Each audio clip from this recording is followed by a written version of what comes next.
Good morning students. आज हम लोग नया टॉपिक स्टार्ट कर रहे हैं, कार्य और आपेक्षिकीय ऊर्जा में संबंध, relation between work and relativistic energy. तो जैसा कि हम जानते हैं कि जो वर्क होता है वो आरोपित बल और विस्थापन के अदिश गुणनफल के बराबर होता है, या विस्थापन की दिशा में बल के घटक और विस्थापन का गुणनफल। सरलता के लिए हम मान लेते हैं कि जो बल है वो x दिशा में कार्यरत है और विस्थापन भी x दिशा में हो रहा है। तो अल्प विस्थापन dx के लिए कार्य हो जाएगा dw = f dx। कार्य एक अदिश राशि है, तो f × dx, क्योंकि हमने मान लिया है कि बल भी x दिशा में लग रहा है और विस्थापन भी x दिशा में हो रहा है, तो कुल कार्य हो जाएगा W = f dx और उसका इंटीग्रेशन या बल और विस्थापन के रेखीय समाकलन के बराबर होगा। जो समाकलन की लिमिट्स होंगी वो प्रारंभिक बिंदु से अंतिम बिंदु तक होगी, यानी प्रारंभिक बिंदु पर कितना विस्थापन है और अंतिम बिंदु पर उसका कोऑर्डिनेट क्या है। ये भी हम जानते हैं कि F = dp/dt, या संवेग में परिवर्तन की दर आरोपित बल के बराबर होती है, जो कि न्यूटन का द्वितीय नियम है। तो न्यूटन के द्वितीय नियम से हम लिख सकते हैं F = dp/dt। p यहाँ पर रेखीय संवेग है और d/dt परिवर्तन की दर। फिर से p जो है वो द्रव्यमान और वेग का गुणनफल होता है, तो p = m × v, इसलिए f को लिखेंगे d/dt × mv। अभी तक तो हम क्या करते थे कि m को इस d/dt से बाहर लेते हुए केवल dv/dt लिख पाते थे, m × dv/dt।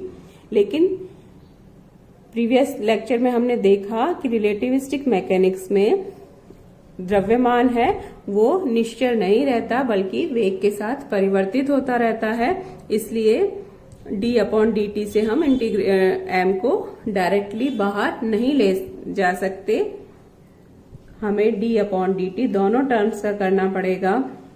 और m होता है m0/√1 - v²/c² × v।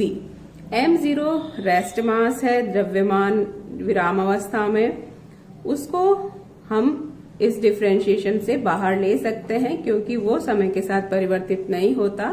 तो F = m0 d/dt integration of v/√1 - v²/c²। फिर से हम वही फॉर्मूला काम में लेंगे कि d/dt a/b का होता है, तो वो होता है डिनोमिनेटर में जो टर्म है उसका स्क्वायर, और न्यूमरेटर में आएगा कि b को एज सच रखते हुए d/dt a का किया, माइनस a को एज सच रखते हुए db/dt। तो वही हम यहां पर करेंगे। तो F = हो जाएगा m0 1 - v²/c²। इसका स्क्वायर करेंगे √ का, तो ये टर्म हो जाएगी। इस टर्म को ऐसा रख देते हैं 1 - v²/c²। v का करेंगे तो dv/dt माइनस, अब v को एज सच, और अब करना है √1 - v²/c²। तो ये x की पावर, जैसे √dx करते हैं तो क्या होता है x की पावर n, जैसे n होता है तो वो हो जाता है nx n-1 के बराबर। तो यहां भी वही होगा,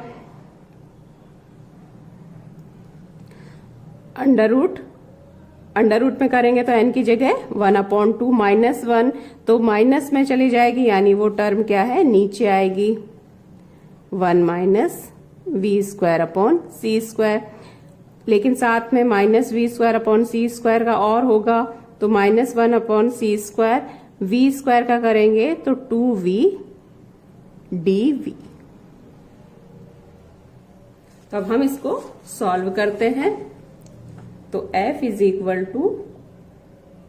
m0 एज सच, हमारे पास जो ये dv/dt होगा। जो टर्म है वो हो गई, एक बार वापस लिख देते हैं, 1 - v²/c² dv/dt, माइनस और माइनस प्लस हो जाएगा, ये v इंटू v² के बराबर हो जाएगा, तो v²/c² under root 1 - v²/c² dv/dt, और डिनोमिनेटर में वही 1 - v²/c², या f = अब जैसे c² ऐसा 1 - v²/c² का इसका क्रॉस प्रोडक्ट कर देते हैं, तो 1 - v²/c² यानी एलसीएम ले लिया, और dv/dt भी बाहर ले लेंगे, तो यहाँ पर टर्म हो जाएगी 1 - v²/c² प्लस यहाँ पर है बच जाएगी v²/c², और ये 1 - v²/c² नीचे आ जाएगा, तो ये टर्म बन जाएगी 1 पहले से है प्लस 1/2 इंटू dv/dt, या f = m0 -v²/c² plus v²/c² से कैंसिल हो जाएगा, यानी 1/1 - v²/c² की पावर माइनस नीचे लिखेंगे तो प्लस 3/2 इंटू dv/dt। ये टर्म अब हम w के एक्सप्रेशन में पुट कर देते हैं, तो w हो जाएगा, m0 को इंटीग्रेशन साइन से बाहर ले सकते हैं क्योंकि ये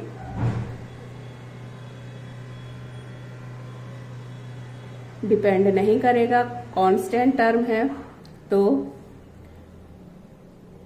इसको ऊपर लिखते हुए 1 - v²/c² माइनस 3/2 dv/dt और f इंटू dx, तो वो dx की वैल्यू। अब इसको नेक्स्ट टर्म में हम m0 1 - v²/c² minus 3/2 dv dx/dt, इस तरह से भी लिख सकते हैं।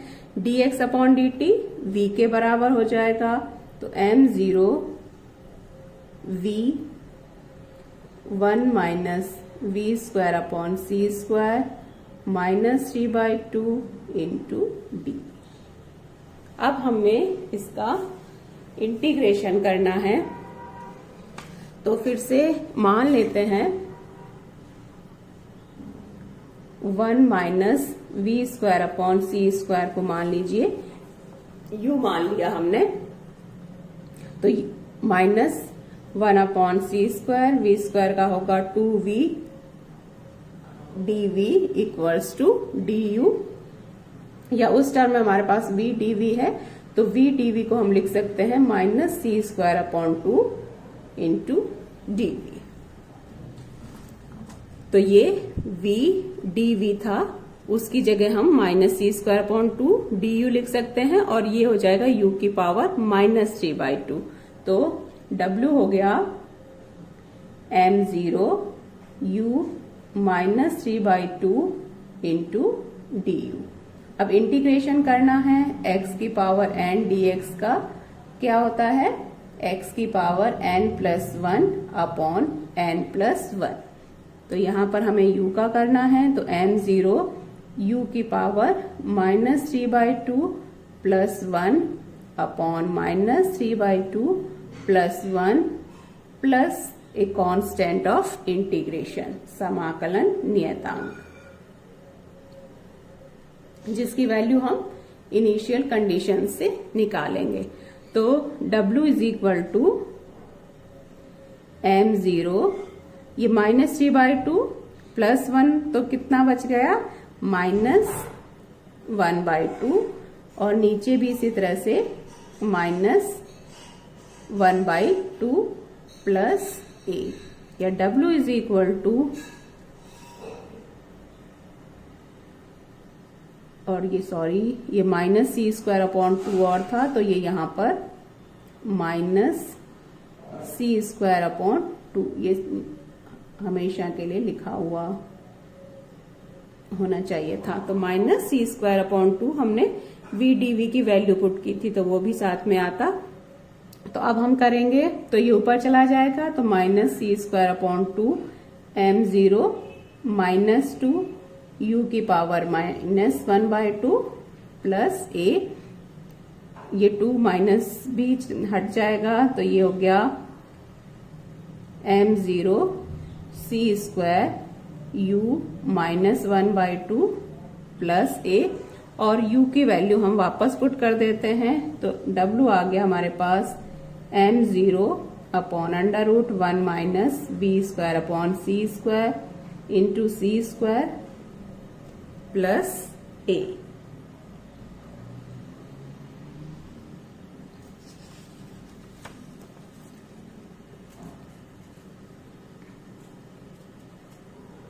तो ये मान लिया कि प्रारंभ में जब v इज इक्वल टू 0 है तो विस्थापन भी 0 मान लेते हैं। तो ये वैल्यू यहां पर पुट करें,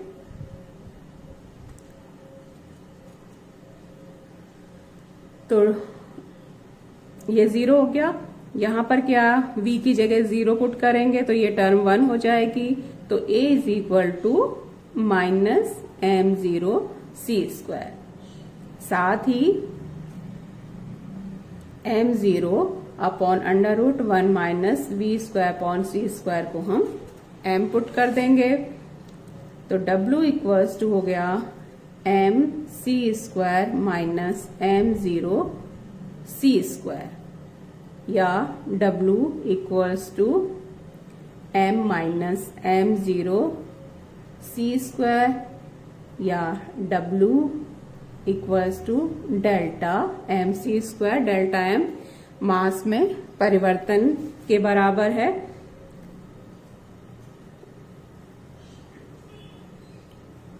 या किया गया कार्य आपेक्षिकीय ऊर्जा में परिवर्तन के बराबर होता है। यहाँ mc² किसी समय ऊर्जा है, m0 c² विराम ऊर्जा होगी, रेस्ट मास एनर्जी, जबकि पिंड का वेग 0 है। तो w equals to EF minus EI, या w is equal to delta E। यही कहलाती है कार्य ऊर्जा प्रमेय। ये हमने क्लासिकल मैकेनिक्स में भी पढ़ी थी कि गतिज ऊर्जाओं में अंतर किए गए कार्य के बराबर होता है। यहाँ भी हमें रिजल्ट वही निकला, लेकिन यहाँ पर प्रारंभिक एनर्जी है वो कभी 0 नहीं होगी। रिलेटिविस्टिक एनर्जी m0 c² के बराबर होगी इनिशियल, और E जो है वो mc² के बराबर होगा, जहां m का मतलब m0/√1 -v²/c²। तो किया गया कार्य आपेक्षिकीय ऊर्जा में परिवर्तन, या w is equal to delta E के बराबर होगा। E का मतलब है mc², तो प्रारंभिक एनर्जी वो m0 c² के बराबर होगी। तो यही कार्य ऊर्जा प्रमेय है। नेक्स्ट टॉपिक हम नेक्स्ट लेक्चर में करेंगे।